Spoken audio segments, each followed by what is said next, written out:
नमस्कार, मी वेणनाथ कडू, प्रांताध्यक्ष महाराष्ट्र राज्य शिक्षक परिषद। आज महाराष्ट्र राज्य शिक्षक परिषद पुणे विभाग शिक्षक मतदारसंघासंदर्भात या ठिकाणी आढावा बैठक सातारा इथं आयोजित केली होती। राज्य विभागातील प्रत्येक जिल्ह्यातील आणि तालुक्यातील प्रमुख पदाधिकाऱ्यांना या बैठकीसाठी आमंत्रित केलं होतं आणि उद्देश एवढाच होता की आजपर्यंत महाराष्ट्र राज्य शिक्षक परिषदेचा हा बालेकिल्ला आहे।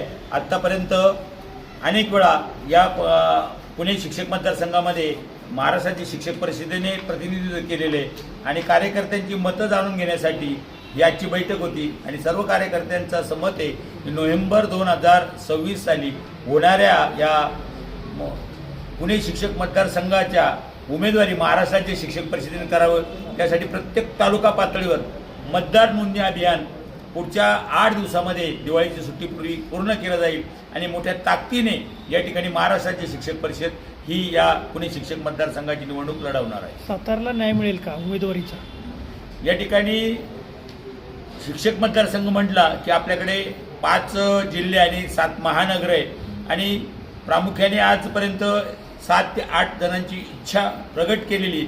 आपण संपूर्ण विभागाचा दौरा करून लवकरात लवकर उमेदवारी संदर्भात महाराष्ट्र राज्य शिक्षक परिषद ही घोषणा करणार। साताऱ्याला न्याय मिळेल का हे आता ठरूनच करणार ना आता।